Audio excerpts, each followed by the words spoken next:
이 시간 함께 나눌 하나님의 말씀은 구약 창세기입니다. 창세기 2장 4절에서 14절까지의 말씀.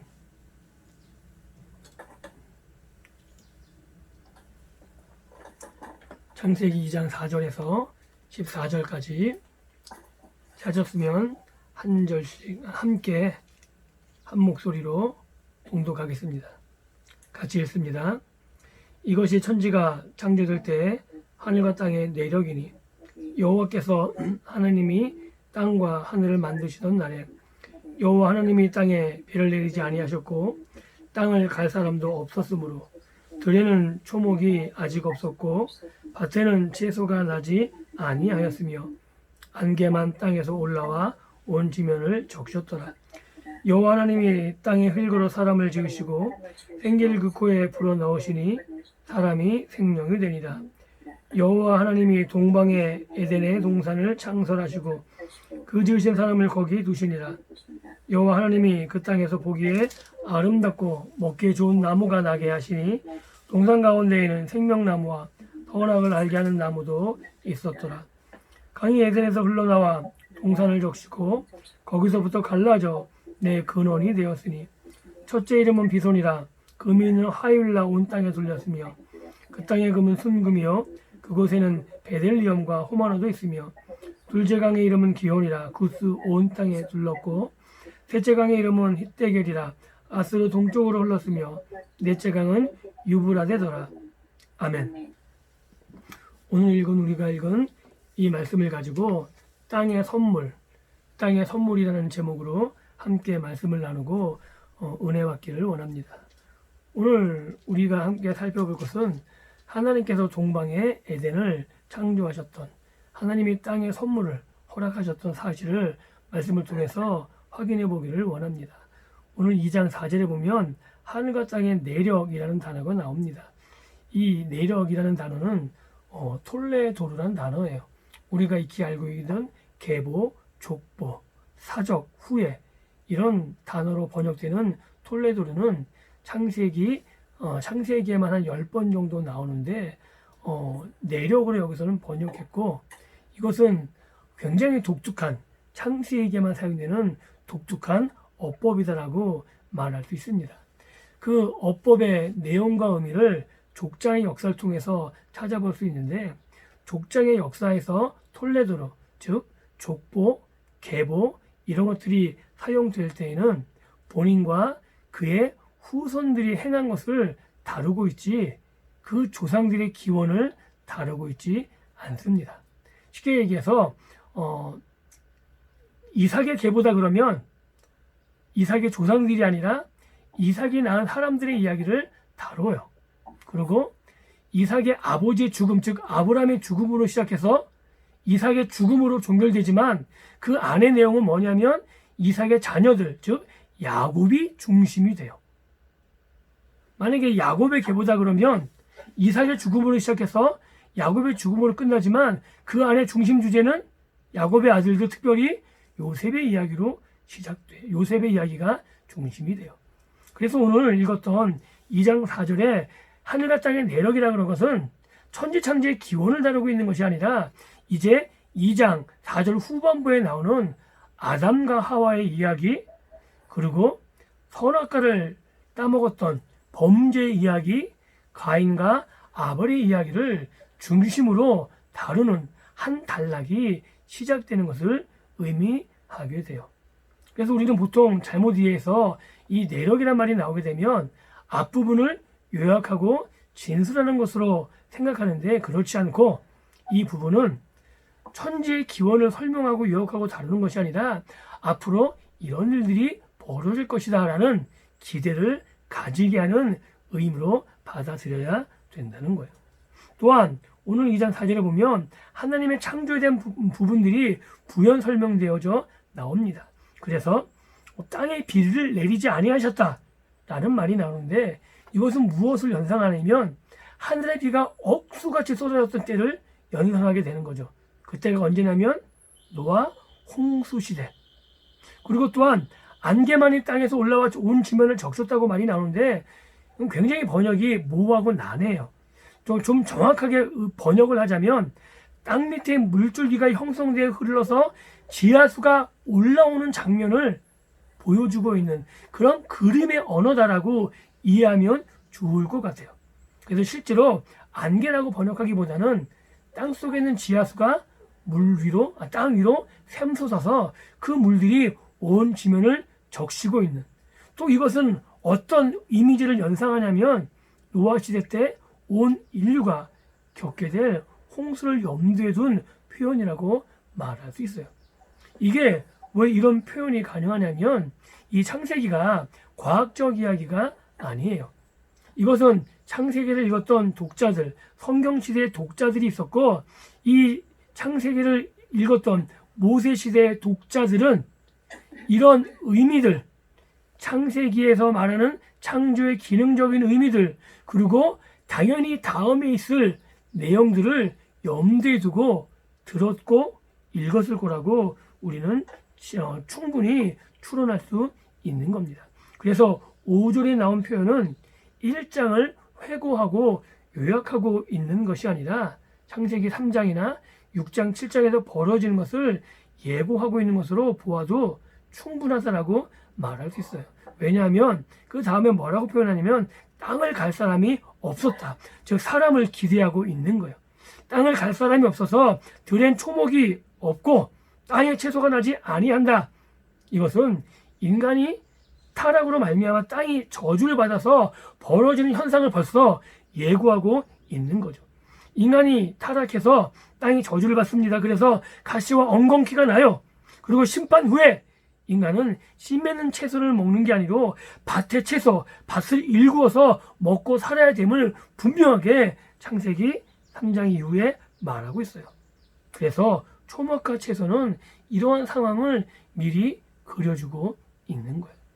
즉 모세는 기계적으로 받아 쓴 것이 아니라 그 당대에 있는 고대 근동의 이야기를 참고해서, 아니 그것들을 소화해서 하나님께서 원하시는 그 의미들, 그들의 잘못된 세계관과 그들이 알고 있는 왜곡된 것들을 바로 잡아가면서 하나님이 원하시는 말씀들을 바르게 전하고 있다라고 말할 수 있는 거죠. 이렇게 창세기 2장 4절 5절은 인간이 하나님께서 창조하시고 인간이 만들어지는 것을 기대하고 고대하면서 4절 5절을 기록하고 있는데, 드디어 6절 7절에 하나님이 인간을 창조하시는 그러한 장면이 소개되어져 있는 거죠. 7절을 보면 이렇게 기록하고 있어요. 여호와 하나님이 땅의 흙으로 사람을 지으시고 생기를 그 코에 불어넣으시니 사람이 생명이 된지라. 굉장히 중요한 거죠. 이 인간의 창조에서 묘사하는 말은 인간의 영광과 비천함을 동시에 보여주고 있다라고 말할 수 있는 거예요. 어떤 부분이 비천함의 표현이냐면 인간은 땅에서 취한 흙에 불과하다는 거죠. 다른 피조물들과 전혀 다르지 않아요. 땅의 티끌, 먼지, 여기에서부터 인간이 출발하고 있다는 거죠. 그렇다면 무엇이 영광스러운 거냐면 하나님의 손에 붙잡혔다는 거예요. 하나님이 손에 의해서 직접 빚어지고 또한 하나님의 생기를 받아서 생명이 시작되었다는 거죠. 이것은 다른 피조물들과 달리 창조주와 독특한 관계를 맺고 있음을 지적하는 것이고, 창조의 위계 질서에서 가장 특별한 위치, 하나님이 직접 손으로 지으시고 생기를 후 하고 불어넣으신 정말 독특한 지위를 차지한 이 인간이 얼마나 영광스러운 존재인지를 분명히 말해주고 있는 겁니다. 흙이 흙으로 존재할 때는 전혀 가치가 없지만 하나님의 손에 들려진 흙은 창조 세계에 영광을 만들어내는 고귀한 존재가 되었다라고 말할 수 있는 겁니다. 오늘 우리도 마찬가지인 거죠. 우리 인생이 별반 의미 없어요. 공산주의나 유물론자들에 의하면 인간은 동물들과 똑같은, 그냥 좀 더 발전된 존재에 불과하다는 거예요. 흙이고 죽어서는 아무 의미 없는 그런데 그 인간이 창조주의 손에 붙잡히게 되면 영광스러운 존재가 되는 거죠. 일반 다른 피조물과 비교할 수 없는 독특한 인간의 존엄성을 가질 수 있는 영광스러운 존재가 됨을 우리는 창세기 2장 7절에서 확인할 수 있는 겁니다. 또한 이 창세기 2장 7절 이 사건을 통해서 인간을 창조하시는 사건을 통해서 우리가 볼 수 있는 것은 하나님의 사역과 인간의 사역이 아주 극명하게 대조되고 있음도 볼 수 있는 거예요. 하나님의 사역을 예를 들어보면 온 우주를 창조하시는 것, 또한 인간을 만드시고 동산을 만드시고 노동과 삶의 규범을 정하시고 그리고 인간에게 이런 규범들을 허락하시고 결혼제도를 허락하시고 하나님의 전부 이런 것들을 제정하셨다, 만드셨다라고 말하고 있는 거예요. 그 모든 근원이 누구에게 있냐면 하나님께 있는 거죠. 그런데 인간의 사역은 다른 거예요. 인간의 사역은 하나님이 정해주신 틀 안에서 하나님의 대리 통치자로서 하나님의 법을 지켜가면서 순종하면서 살아가야 되는 존재. 그렇기 때문에 인간의 사역은 하나님 안에 있을 때 유효한 것이고 빛을 발하시는 것이고 영광스러운 것이다 라고 성경은 말하고 있는 겁니다. 또한 이것을 통해서 우리가 무엇을 알게 되냐면 타락한 인간의 사역이 얼마나 하나님 앞에서 왜곡된 것이고 삐뚤어진 것임을 분명히 알 수 있는 거죠. 왜냐하면 인간의 타락으로 말미암아 하나님이 질서를 기능을 부여하신 이 온 우주가 다시금 혼란과 무질서 상태로 돌아가기 때문에 그래요. 그 타락한 인간들이 만든 무질서와 혼돈의 세계에서 그것을 바라보면서 지혜롭다고 그것이 옳은 질서라고 본 게 뭐냐면 다윈의 진화론이에요.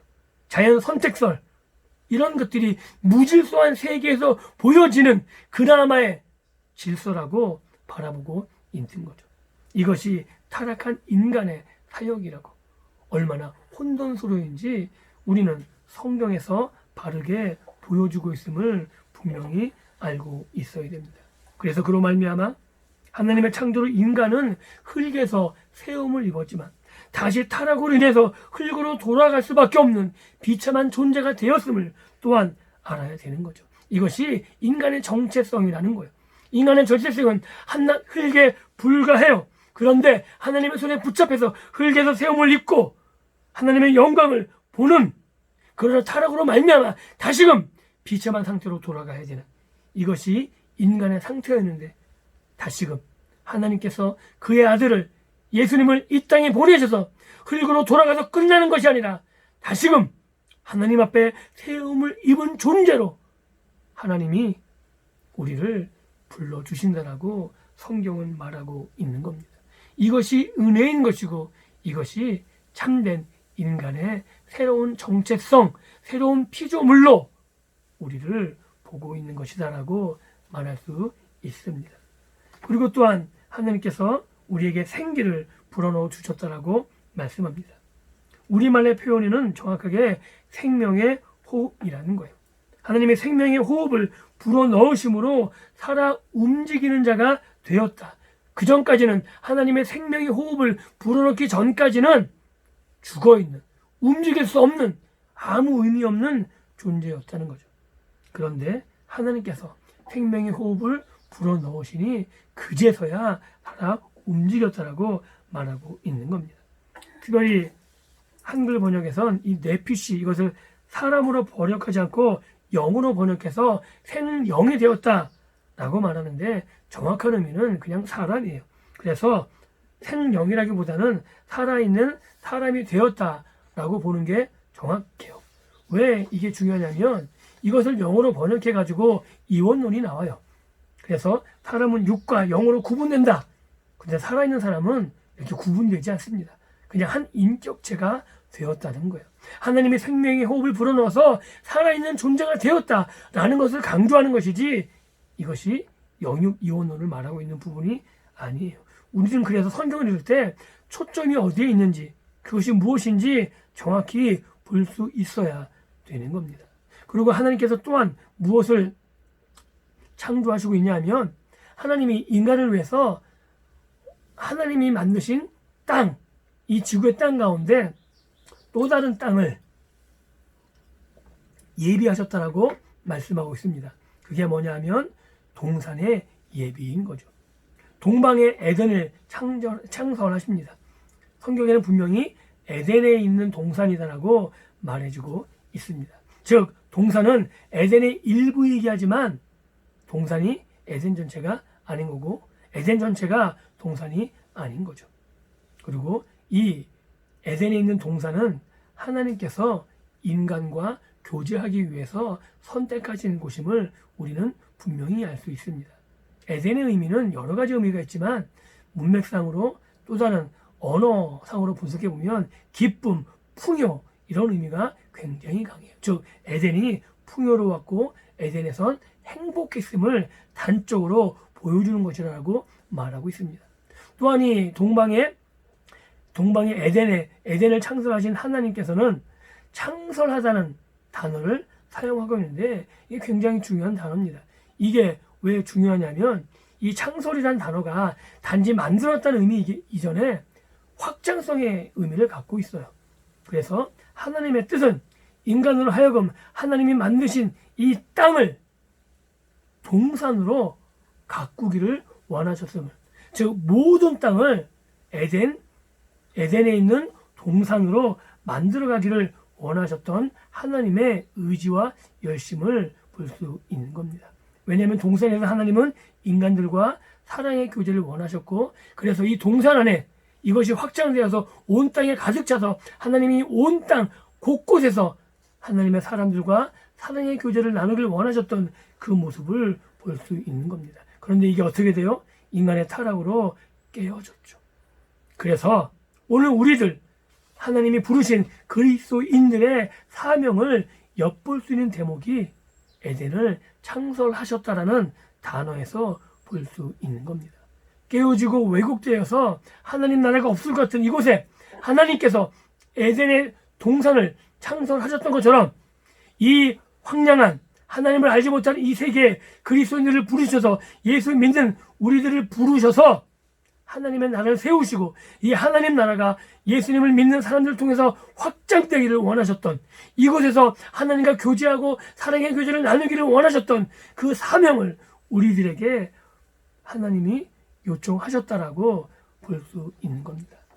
그래서 이 말씀을 듣고 있는 우리 가족들은 하나님의 백성들은 우리를 부르신 부름의 목적들, 우리와 사귀고 또한 우리를 통해서 하나님의 나라가 확장되어져 가서 우리를 통해서 하나님을 모르는 사람들이 하나님을 알고 하나님의 땅에 들어와서 하나님과 교제하며 살아갈 수 있는 그 은혜를 누리기를 원하고 그 일을 감당하며 살아가기를 원하는 우리 모든 가족이 될 수 있기를 예수님의 이름으로 축원합니다.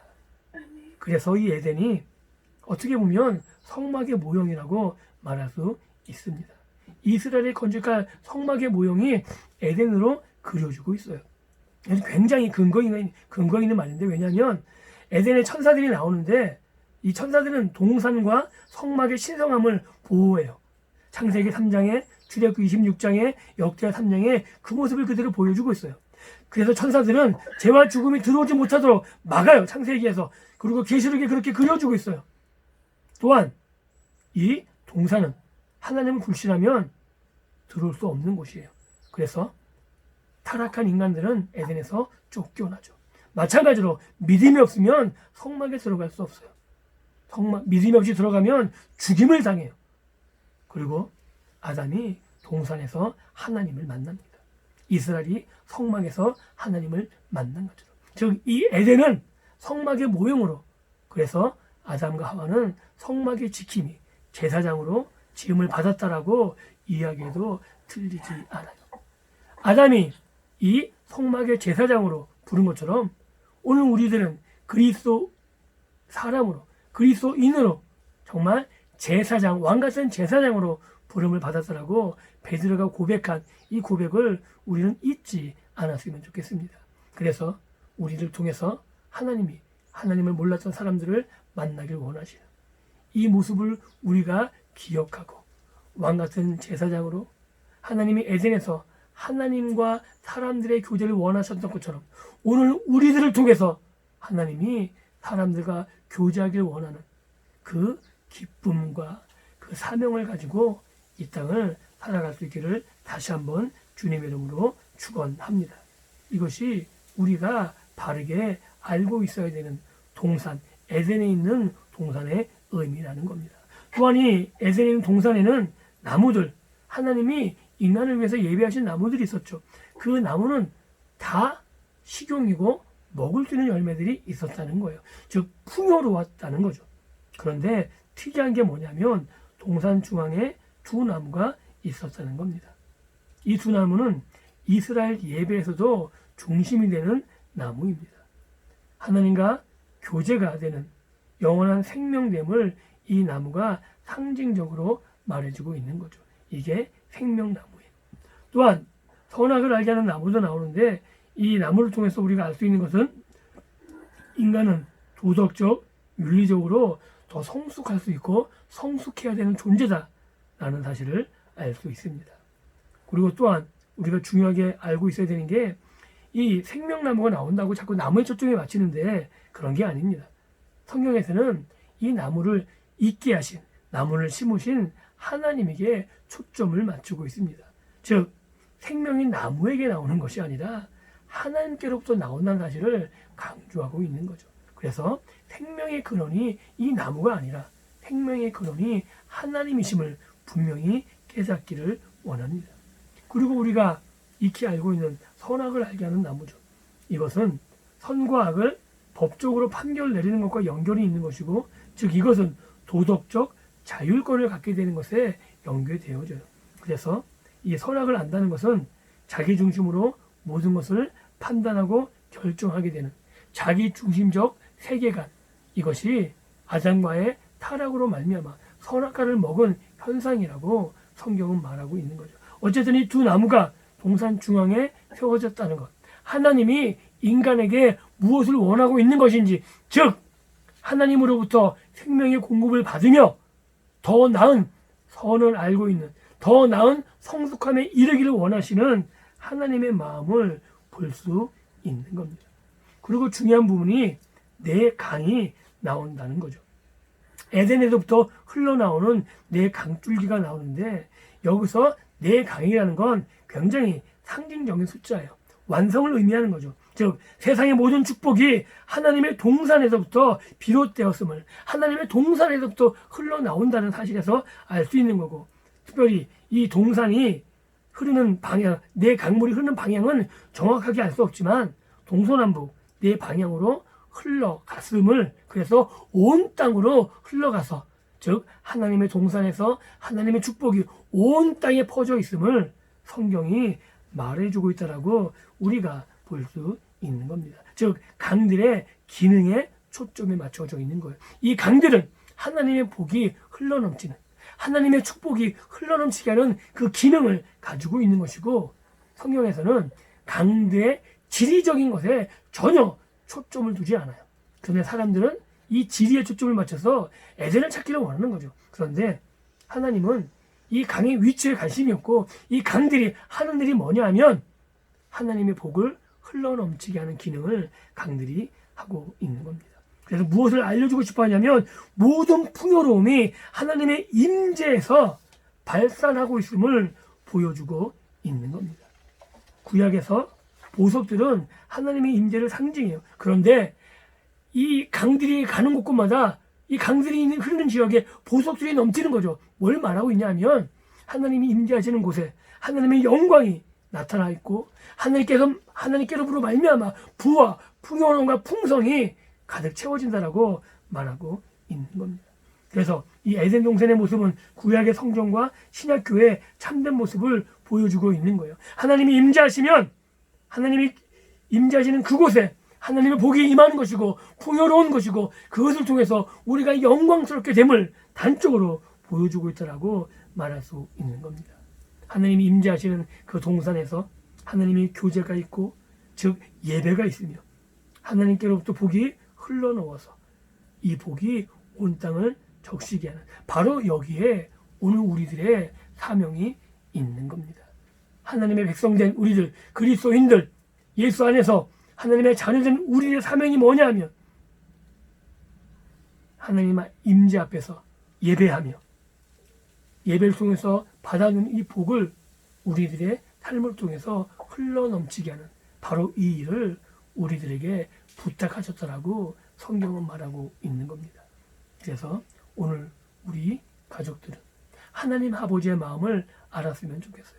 우리를 위해서 가장 아름다운 것을 예비하시고 또한 그것을 우리들의 하나님의 대리 통치자인 하나님의 백성을 통해서 확장되어져 가는 하나님께 예배하고 감사가 있고 풍요로움을 즐기고 누리는 것이 바로 하나님의 백성들을 통해서 이루어지길 원하는 하나님의 마음을 알고 예배를 통해서 하나님의 교제와 하나님의 주시는 그 은혜와 풍성함을 누리고 그리고 우리의 삶을 통해서 이 하나님의 복을 전하며 살 수 있는 우리 모든 가족들이 될 수 있기를 다시 한번 주님의 이름으로 축원합니다.